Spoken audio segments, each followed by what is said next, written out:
Good afternoon. Good afternoon. How are you, Mayor Schewel? Pretty good. It's thundering and lightning out, but I'm great. Same here. Same here. Excellent. So thank you again for joining me on this chat. I really appreciate your willingness to come and talk to me about some of the pressing issues that are facing our society. And there are many. But one of the interesting pieces that is in the public domain, if you will, I don't know how well it's talked about, but there's a lot of stuff on social media about reparations.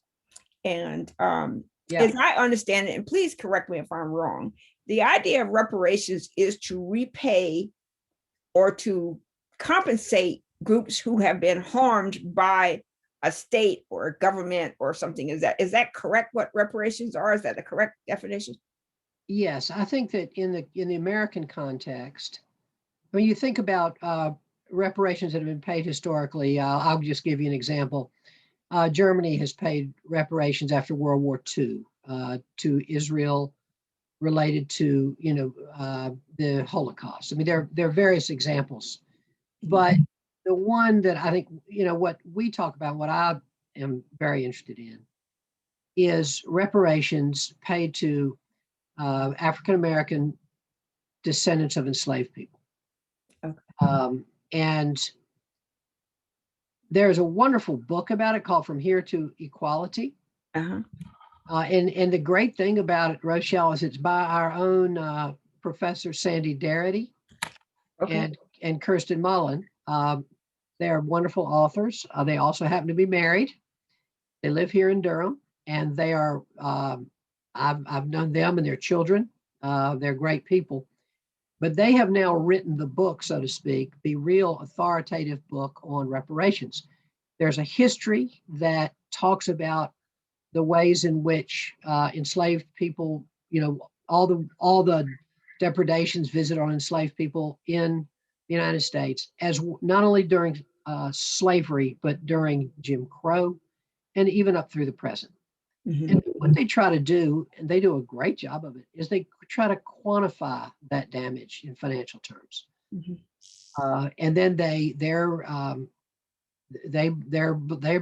and I believe, that financial payments from the government should be made to people who are descendants of enslaved people.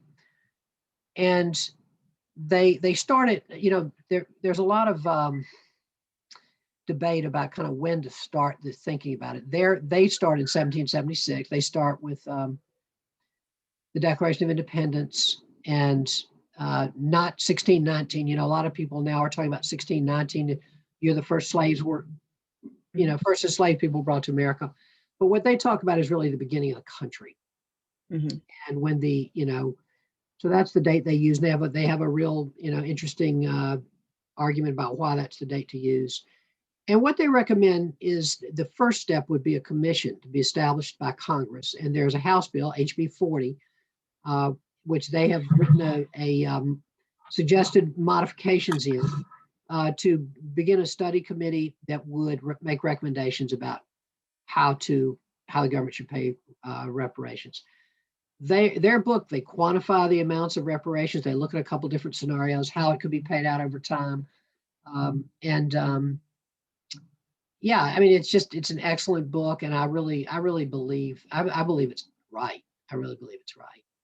So let me ask you this. We started out hearing, I can say, I can speak specifically about me. When I was a little girl, and I say little, probably my early teens, I started hearing about 40 acres and a mule. And Yes. so I was raised in South Carolina. I think you know that. I was raised in rural South Carolina, a little town called Walterboro. And they did not, I mean, so even growing up in the 60s and 70s, I understood that it was different between black and white. My limited experience was there was no one else in Walterboro except for black and white people. There weren't any Latinx, no Hispanics or any other group, Asians. There was just black and white. It was a small, pure, poor town. And so we would hear about, when the civil rights movement was going on, when we had Brown versus, all these things came about, we would hear about um, 40 acres and a mule.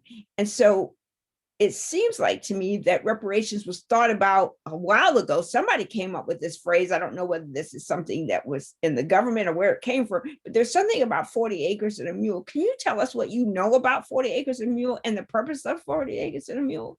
Yeah, that was a promise made to African Americans, freed slaves after the Civil War. And Sandy and Kirsten in their book, they really use that a lot. And they say, you know, what would the present day value of that be? You know, as one of their ways of thinking about reparations. You know, what would, if that had happened then, you know, what would the value of that land be? What would that be that was taken, promise never kept? They also document at the same time the homestead, you know, the Homestead Acts and the way in which land was given 200 acres to thousands and thousands of white families during that exact same period. And they say, suppose that land had been given to African Americans during that time period. And that's part of the way they do the calculation. Yeah. And I don't have the book right in front of me, and I can't remember the math, but they actually use those kinds of things to calculate what they think a fair reparations would be. And how do you define ancestors of an enslaved person? And I'll say this by saying, you know, so I got the ancestry thing, I did my DNA and all of that stuff. And so I understand a little bit about what's in my blood. I understand a little bit about my relatives. Like, so my great grandfather is listed in the 1910, 1920, 1930 census. He was dead by the time the 1940 census came out. When he was first listed in the 1910 census, he's listed as a white man, and he has a Black wife, and all of his children are listed as mulatto. You get to 1920, and he's listed as a mulatto. And then when you get to 1930, he's Black. Wow. So fascinating. And it truly is. And fascinating. So it's really interesting to see that. I'm assuming, based on some of the things I've read, he was a fair-skinned Black man. And his wife was a very dark-skinned Black woman. And so, because they listed there as very dark, that's what they put beside her, very dark, you know. So, but how do you define what is, who are the descendants? How do you know that? I mean, if you were to go forward, if the government or someone were to go forward with a reparations bill, how would you quantify who gets this and how much of this would they get? What formula could there be to define what a descendant is, and how far back can that person go? Sandy and Kirsten kind of anticipate that question in their book. And one of the things that they say is that one of the things they have some concern about is that if there were money offered, which they believe there should be, as do I, that people would sort of try to qualify as Black who previously had not in any way identified as Black, and so they have a set of criteria. I wish I had it in front of me, Rochelle. Sorry. But they have a set of criteria. But it involves that, you know, some record of the past that shows that you and your family have identified as Black during that period. And yeah, so but it's interesting. I say identified as Black and are also, so they don't include someone whose family immigrated from you know, outside the United States. Yeah. in the intervening period. So they have criteria, they have ways that they have set forth that people could, you know, show this. And I'm sorry, again, I feel bad. I should have had the book in front of me, but I think they do a great job of answering what are very difficult questions. I mean, the question you asked is really, you know, tricky. Yeah. And it obviously has to be something that's fair, that, you know, has a system that really works. Yeah. I think that the key insight for me of the book, what they say is that reparations has to be a national program, that it's got to take the federal government because, you know, the federal government has progressive taxation. They can tax, you know, people who are wealthier to fund this program of reparations. And what they say about local, some people say, well, locally we're doing a program of reparations, and they have a great metaphor. And they use Malcolm X's metaphor, which is that Malcolm said that if someone has put a knife in your back, you've got to do two things. First, you got to pull the knife out before you heal the wound. And what Sandy and Kirsten say, and I think this is a great metaphor for where we are now, the things that we're trying to do locally, whether it be affordable housing or policing reforms, or all the racial equity work we're trying to do all throughout the city. We're applying a racial equity lens to all our budgeting now, those kinds of things. What they would say to that is those kinds of trying to get more racial equity, they say that's pulling the knife out. That's not healing the wound. Right. And they say that the reparations. So that's what we're doing locally. We're doing things that are just pulling the knife out, because we know that the discrimination continues and the effects of the discrimination continue, whether it be health disparities, housing disparities, education disparities, or income disparities. So what they say, and I'm quoting them because I just think they've done such a marvelous job of thinking it through, is that what the work we do on that locally, that's pulling the knife out. To heal the wound takes a real system of reparations, and they believe that needs to be national.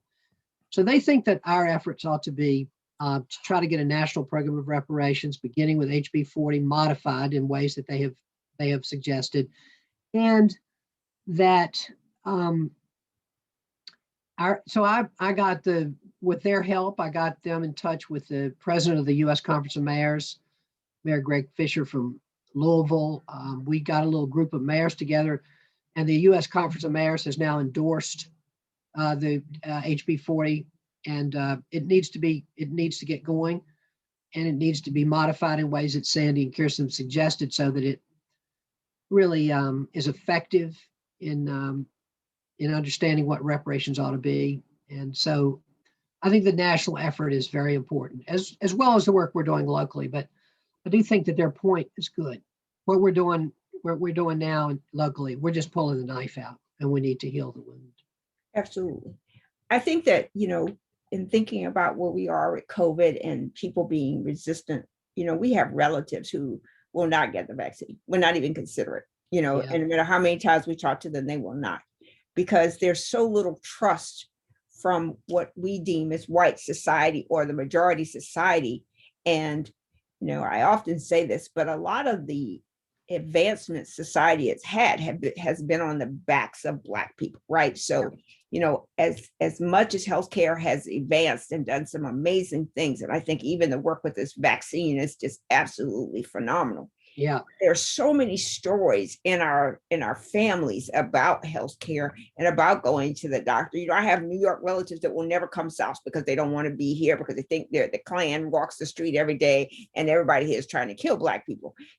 But when you look at it largely, police reform, and I try my best to qualify, when people talk about defund the police, because I don't think that's the right thing. I think reappropriate money in the police, right? So when a police officer, when 911 gets a call that says someone has a mental break or something like that, a psychiatrist or social worker or someone should go with them, as opposed to a police officer who's going with the intent to put the situation under control. But if someone's had a mental health crisis, they may not be able to put it under control. So I think that in a lot of ways, all of these efforts have to think about, how do you reprogram the mindset of people who are programmed not to trust, because they have a history of understanding that trust is not necessarily there. Yes. And so I think that in the work that you were talking about, Professor Darity and others are doing, the work that the city of Durham is doing, and doing, I guess, all around the world, there are some things that are so small and so at the very beginning level of assuming trust, and trust it's one of those things where, we're all in a relationship and we know what trust is in those terms. But, when you're talking about a larger society that is not polarized to one thing or another, whereas you think, well, I guess my best example is the mask, right? So there are some white people who were anti-mask, feeling like they were having their civil rights impinged upon, whereas people that are so much further down in the spectrum, they don't even get to that. We can put on a mask. Somebody told us to put on a mask. We're going to put on a mask. But now you're asking me to trust my body to you to do something to it. Whereas even in 2021, healthcare for Black women, parenting, childbirth is still a very dangerous thing. It's not so simple, so we've got a lot of work to do in places where pulling the knife out can be done fairly simply, right? Yeah, So you need to have you're things where right. people feel like I matter, what I think matters, that I am included, and I talk about this a lot, like advocacy is one of those things that I think that white America really needs to focus their attentions on. So if I called you up and I said, Steve, I want to get a job at RTI, typically that's a conversation for a Black person asking a white person. That is a crapshoot, right? It might come out well, it might not come out well. But that advocacy, you're willing to help somebody who is less or has less power or social capital than you do. And I think that in the world of reparations, even if there is some point in time there will be money to come, we've got so much work to do at the grassroots level of preparing how people see each other and what that value of that person is. And I talk to my colleagues about this all the time. Advocate for somebody. If you have the chance to help somebody, if you know them just enough to feel comfortable calling them a friend or an associate, use your power to help somebody. And those kinds of little things like that can help make us a better society too. I just wonder. That's so true. That's a great point. Yeah. And I think your vaccine equity example is a really good one.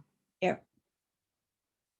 I mean, we're struggling with this right now. We have I saw the numbers recently, Rochelle. It was 44% of white Durhamites have at least one vaccine. 44. 30% of African American, 29% of Latinx.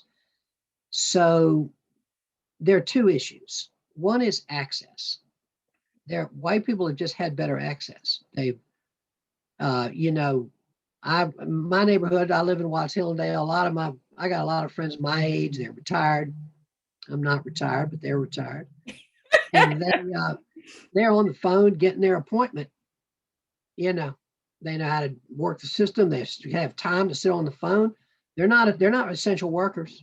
Right. They're not frontline workers who have to go to work and can't sit on the phone and make an appointment, or don't know what the number is, or don't speak English, or So, or don't have somebody who can navigate the system for them to help them, like a child or a grandchild or somebody who could pick up the phone and help them through the system. Or make you computer appointment, same thing. Right. So now we're in a situation where we've got more vaccines than we have people wanting them. For the first time, that line is just crossed. Right. About a week ago. So we have at Wheels, you can go to Wheels, and we now start at walk-in, which is important because that means you don't have to have that technological barrier to your appointment. You just walk in. Right. For most of the days. Here's the problem. We had 1,500 doses a day of Wheels last week available. We only had 300 takers. Wow. We got to bring the vaccine to people. We have to bring it to people. But I think it's going to take, so when I first talked about this in one of my other chats, I said, so if you're going to put white people on television and tell Black people to go do something, you're not going to overcome this battle. No. You're going to have to bring people that look like them, that live in their communities, that have the same problems that they have to the forefront. And while this might not be the most educated, poised person you're going to find, that's how you're going to reach communities that have decided that this is not what's there. So my relatives that live in New York, so they've hyper supposed that this vaccine, especially the Johnson is going to kill you, right? So you're going to get blood clots and your brain is going to explode. Wow, there you go. But a lot of them believe that this vaccine was a sham because the person who was in charge said it was. The person who was the leader of the free world said that there's no real thing like COVID. There's no need for vaccine. This is a hoax, or November the 3rd or 4th, whatever election day, but this would be gone. Somebody said that. Someone said that to the entire population. So you got the anti-mask wearers who are holding on to that argument. You've got the people who are hesitant to take the vaccine holding on to that.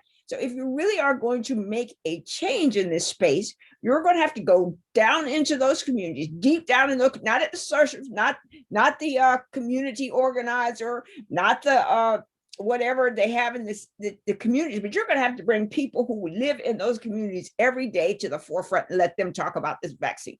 Hopefully they've gotten the vaccine, they can share their experiences, but you're going to need to do that. But I think going back to the reparations piece, a lot of what healing is needed is for people to have empathy, for people to advocate, for people to speak about these issues in ways that are not detrimental to those communities. So, I asked somebody the other day, so somebody calls Black and brown people people of color. I asked, is white not a color?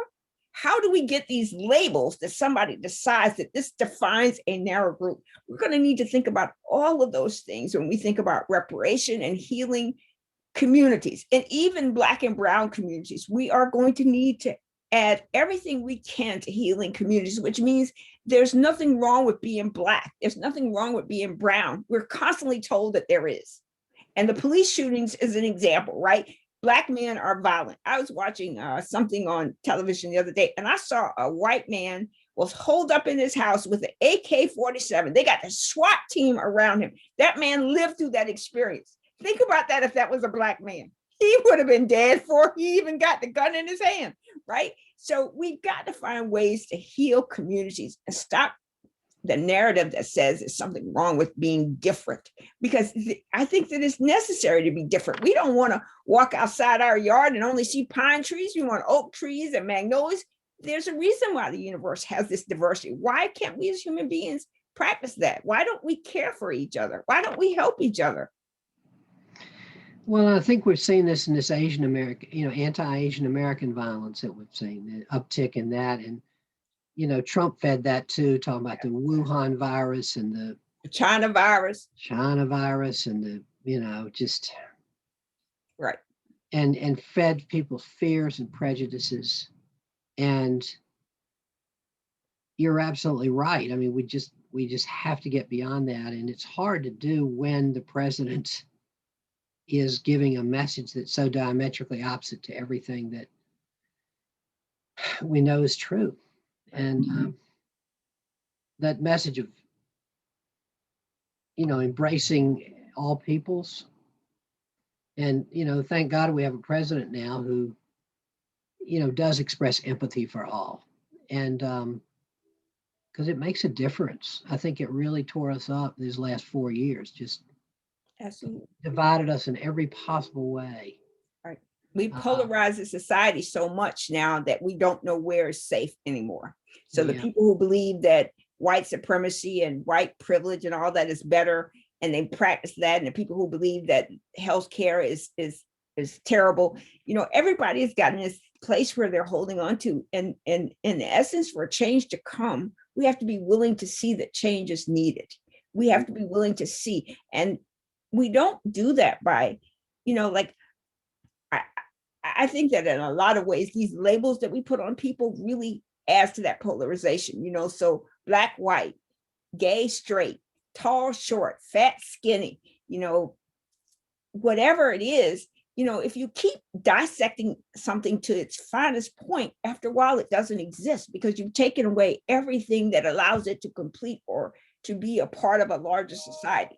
If it is that I am a Black woman and that's all I am, I'm a Black woman. So I've got two labels right there.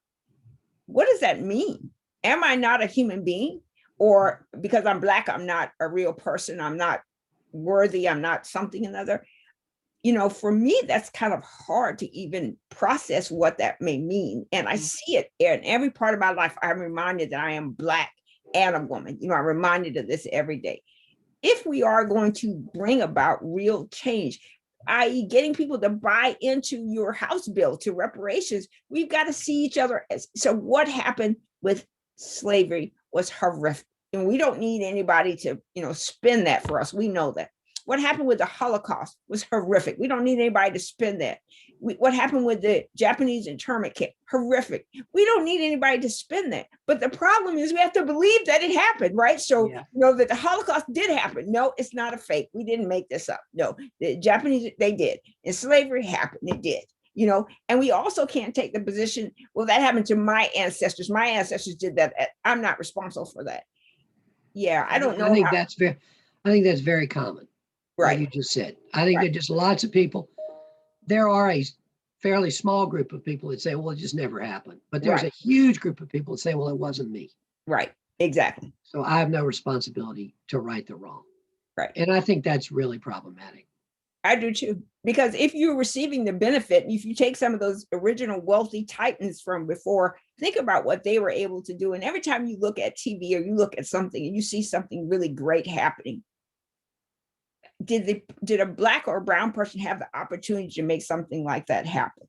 Or are we just riding on that little breeze of happenstance or opportunity, right? Did somebody really make a way for you, or did somebody just say, yeah, we're going to give you a job, but we're not going to promote you, we're not going to keep you, we're not going to grow you? And I think that kind of logic really goes back to why we are so far apart as we are now, as people. Like I don't even understand how we are where we are, considering where we started, right? So your American history. The people who came here was running from persecution, and what do? They persecute. Well, Yeah. there you go. That makes sense to somebody. So in the end, we need to recognize that we are just human beings living in the same world. And I did a chat with a physicist, and it was really interesting when he was talking about the differences in ethnicities. Less than 5% between any ethnicity, don't care what you are, just 5%. Yeah. And somehow or another, that makes a huge difference. Well, we have so much more in common than we do. Absolutely. Than the ways in which we differ. And I think if people can realize that, it is a mystery to me. I think about these people that stormed the Capitol. Yeah. And the ideas they've been led to believe. I understand that a lot of them have suffered things, economic dislocation. They feel alienated. We know that, especially a lot of, white men without college degrees, just to paint a big, to just name a demographic. But, they have died in large numbers from opioids and suicide, and, the deaths of despair. And a lot of these people who were there, I know that they do feel that they've been put upon, that their life has been overthrown in some way, that they haven't had advantages, that people are getting in line ahead of them. But it was interesting. Right after that, I heard Bernie Sanders say, we got to figure out not just, hey, what they did was terrible, which it was horrible and could never happen again. But he didn't just say, he wanted the main, the perpetrators to be brought to account. But he also said, those people on the mall there and the people they represent, we have to figure out some way to speak to them. Right. And they are really experiencing very difficult situations in this country too. Yeah. And if we can't speak to them, and then they're going to continue. It's going to get worse. And we have this geographic separation now. And what I do like about what Biden has done so far is I think that he's really, even just the COVID relief, that first big bill that we've gotten, it has a lot of things for people who, all over the country. Yeah. A lot of these people are going to get the unemployment insurance. They're going to get the child care allowance. They're going to get, all these things, which that child care allowance is just huge for people.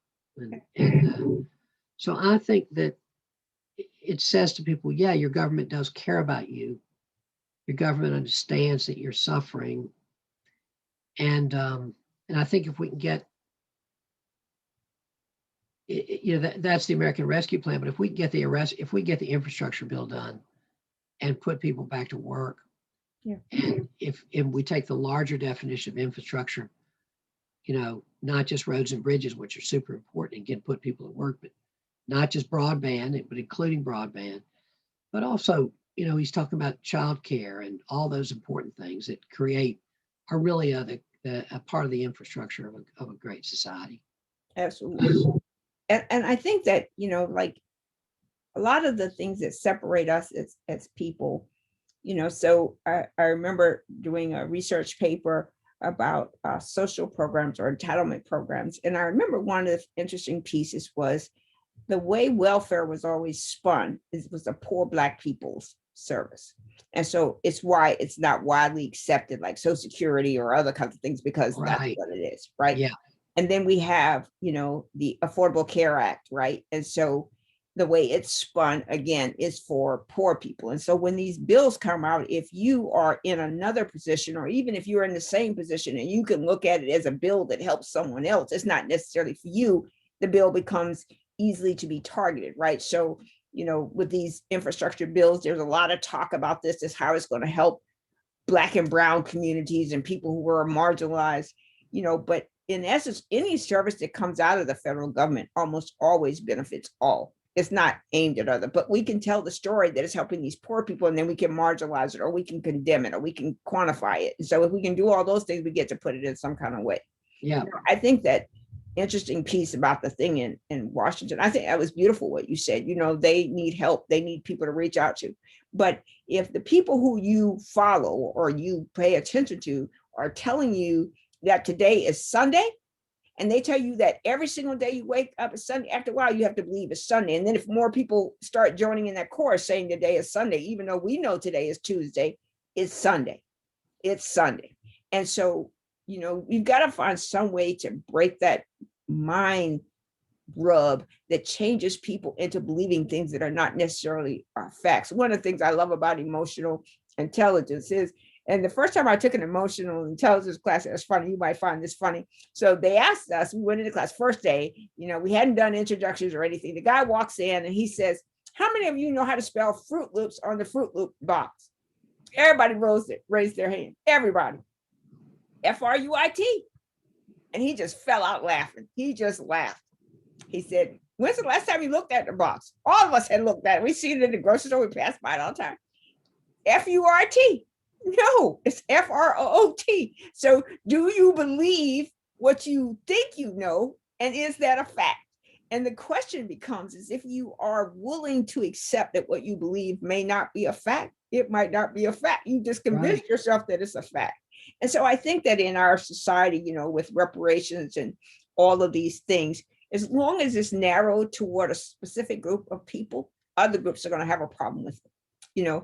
If it is such that, only Black people are going to get it, all the other groups are going to have a problem with it. They're going to see something wrong with it. So convincing people to change their mind about this thing, or to convincing them to go to this side, is going to take a real effort at educating people about what has happened, and not necessarily reliving slavery, but to talk about what we have done, because in essence, and I talk about I'm talking about the entire United States, not just Black people, but what we have done to get to where we are. It took, getting to the 50s and 60s for us to see each other at least a little bit. So I think that acknowledging those kinds of things, acknowledging where we've come from, acknowledging our purpose, and not necessarily saying, oh, we're going to do something for the Black people now. And people say, well, you're always doing something for the Black people. That's why you got welfare. That's why you got the Affordable Care Act. You've got all these things. You're doing something for Black people. And I think whenever you tell the story that way, the story almost always has a negative ending. You need to tell the story in another kind of way, So I think that's really, really important. So I have one last question to ask you. So in the grand scheme of society, so there are people here who believe fiercely that we are where we are, and this is never going to change. That, racism and discrimination and inequality are going to exist through eternity. Do you believe that? Well, what I'll say is that I have a lot of faith that we can do a lot better. I think that, yes, I think to some extent there, I think that there are ways in which it will always exist. I just think in some people's minds. But I'm 70. I grew up in segregation in a little town, Lynchburg, Virginia, very segregated. Water fountains, shut the pool, I used to swim in the municipal pool. The people that ran the town shut the pool down so Black people wouldn't be able to swim in it. Went to segregated schools until 8th grade. I've seen what that looks like. And I know that it's a lot better now in so many ways. Yeah. So I know that we can make progress. We have made progress and we have a lot more progress to make, but I know it's better. I know that isn't satisfying and shouldn't be satisfying to African American people who say, well, yeah, it's better, but it's still bad. Yeah. And that's true. But I say that because I know we have made progress, and that says to me we can make more, a lot more. We really can. I know we can. Will racism always exist? Anti-Semitism, misogyny. I think, yes, I think that's probably unfortunately true. But can we do a lot better and really improve how we do as a society on these things? And yeah, I think we really can. I'm very hopeful.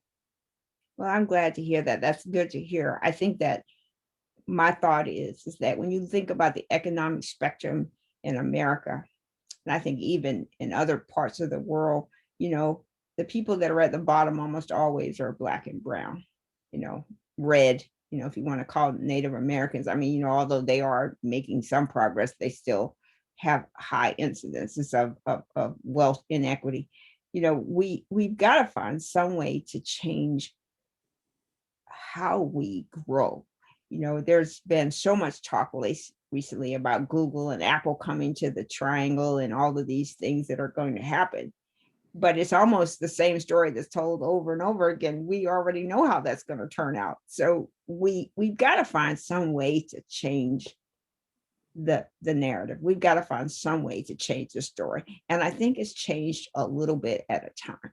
And I think having people like you who have an open mind, who have experienced your share of I guess trauma in a lot of ways. I mean, like there are, the story, but I think that the other side of that is other people, majority race, know the struggle as well. They know how they polarize within their own communities, wealthy white people, poor white people.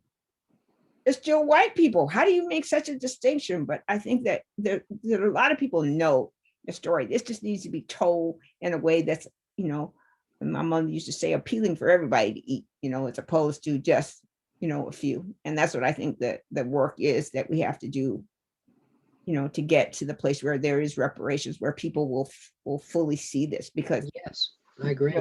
You have some communities that will not grant reparation unless they're told to, they're made to. And will they? I don't know. But I have hope, and I'm glad you guys are working toward this. I'm glad that people are thinking about this in a way. I just think that if you are going to sell it, got to sell it to everybody. Can't be told as a story, I'm doing something for Black people, because that will not fly. Mm-hmm.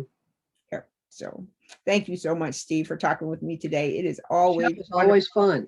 It is always. We always have good discussion and good ideas flowing. So thank you so much. Absolutely. I thank you as well. And I look forward to our next chat. And again, please let us know if we can do anything to help you and help the city of Durham.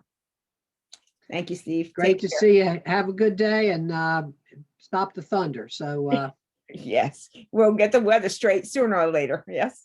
Take care, Rochelle. You too. Bye.